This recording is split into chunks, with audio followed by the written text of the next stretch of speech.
It's time for August's work journal plan with me.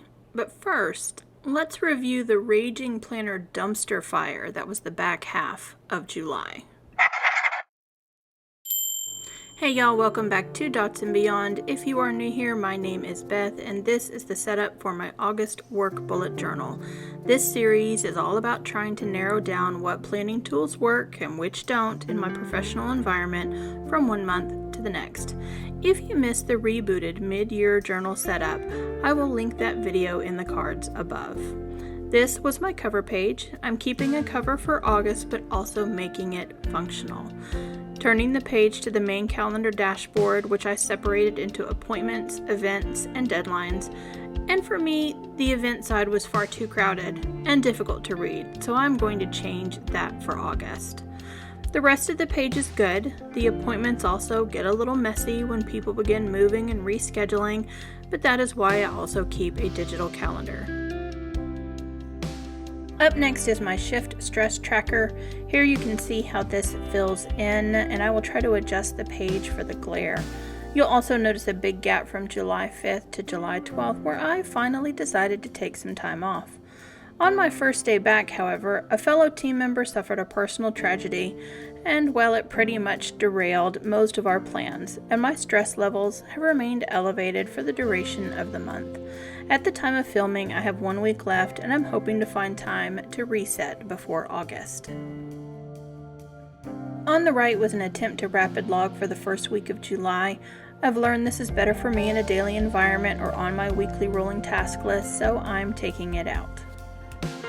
Here is my first crack at a weekly dashboard, and I love it. I'm keeping it, but may make tweaks as weeks progress. I do need to get in the habit of adding those hijacking tasks that come along to my list. On the left of this spread is my waiting on list, which is such a great list for me to have, and the right side has the first dailies in my work journal for a long time. I'm still perfecting how I use the must, might, and migrate sections of my daily logging, and I've added 2 categories to that system. And here I noted my vacation and banned myself from doing any work. I did not set up a weekly dashboard for July 12th through 18th, and that was a big mistake, especially for someone returning from vacation. Of course, I also had no idea we were going to end up in mild turmoil for a few weeks, and a lot of to-do items were simply shelved. I tried to redeem the dashboard for week 30, but I was filling in with some administrative work and special projects for our executive team and focusing less on my events, including issuing new contracts, and that list is now out of control. For week 31, I piggybacked onto this existing waiting on list and created a list of events which need to be contracted. Getting the list done in 1 week is questionable, but it's a high priority. Then I threw an event timetable at the bottom. I also have back-to-back events this week, so I only left 2 pages for dailies as I have no client meetings. Really, this week is all about the events on site and the contracts I need to send. Pandemic recovery has been a lot. We are understaffed, but help is on the way, and I hope some focused diligence and less fly-by-the-seat-of-my-pants productivity will return in August. So let's get that set up. August is my birthday month, so I have chosen a Leo sun sign theme with simple gold sun and lion paw print artwork. I'm also moving the event calendar for the month to this cover page, tucking this Archer and Olive notepad under the left side to keep my journal flat, and I will start this illustration by using the Helix Circle Maker to draw the sun. The journal I am using is also from Archer and Olive. It is the A5 North Star journal with 192 pages. I exclusively use A&O's journals due to the amazing quality. You can pick up your own with a 10% discount by using the code DMB10 at checkout. As an affiliate, I do receive a small commission, and it is a great way to support this channel. For supplies today, I'm using 2 Pigma Microns, the .05 and .02, 3 Tombow dual brush pens, a black and 2 lighter grays, and a Uniball Gold Gel Pen. On hand are a couple clear rulers and my favorite, the Helix Circle Maker. All supplies, including a link to the haul of my favorites, are listed in the description box below.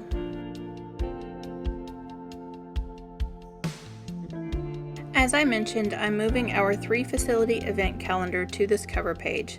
Since there are 31 days this month, 15 will sit across the top of the page and 16 will fit across the bottom. This will give me much more room to write in events, especially those which are multi-day. In retrospect, I do wish I had drawn these vertical date lines with the light gray as I do the horizontal facility separators, but if I like this format, I will need to remember that for next month. As you can see, the gray lines are far less obtrusive and provide an opportunity to write over them legibly.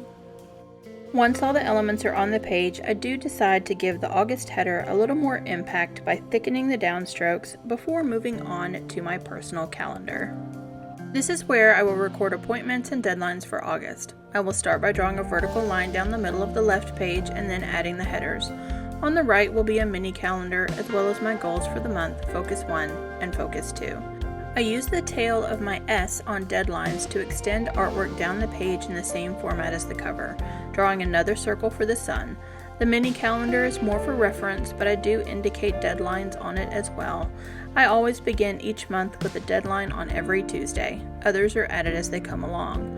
Then it's time for me to add in the paw prints and color the sun. Lastly, I will switch to a smaller nib Pigma Micron, the .02, to write my dates and days of the month down each side of the linear calendar, finishing it off with a light gray indicator over each weekend. Not that I experience anything remotely close to a normal weekend anymore. Next up is the shift tracker and a new at-a-glance spread. The shift tracker records the hours in the day from 5 a.m. to midnight that I work and what type of work I'm doing that day. Working from home, having an office day, or on-site with an event.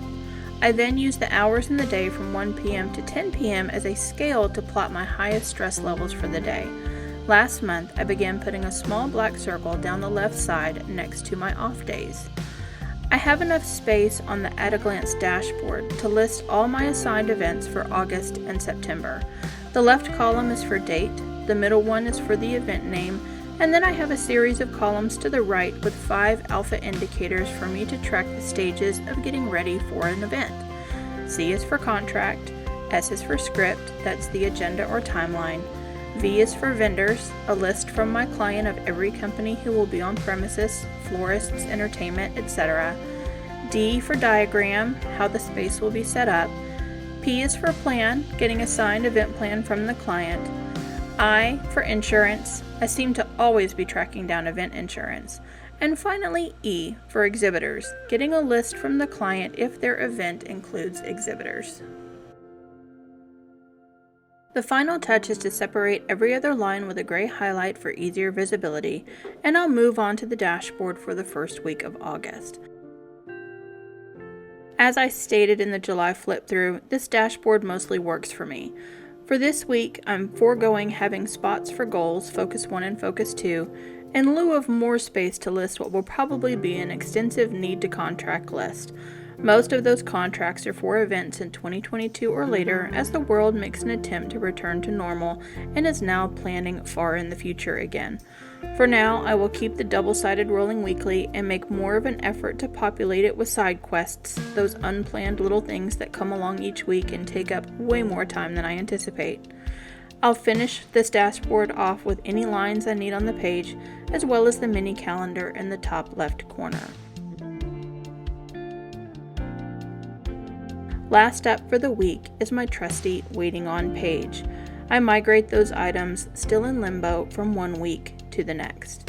And then I'm ready to begin daily logging. The one change I have made from July to August is to introduce 2 new classifications into my daily rapid log process, adding modify and omit to the prior categories must, might, and migrate. I have even adjusted my key to include these signifiers. For a more in-depth look at this system, check out my video on 6 essential master lists linked in the cards above. And now it's time for a quick flip through. Thank you for taking the time to follow this work journal series. My setups are specific to my career as an event manager, but I hope you find some ideas that will help you structure your working bullet journal or your only journal for more productivity. If you found this video helpful, please give it a big thumbs up and hit that subscribe button for more bullet journal, mindfulness, and project planning content every Friday. It really is the best way to support this channel, and I would love to grow this family to 1,000 subscribers by the end of the year. Now that you know I'm a Leo, tell me your zodiac sign in the comments below. Thank you for watching, and I will see you next week. Here are a couple more videos I think you might enjoy.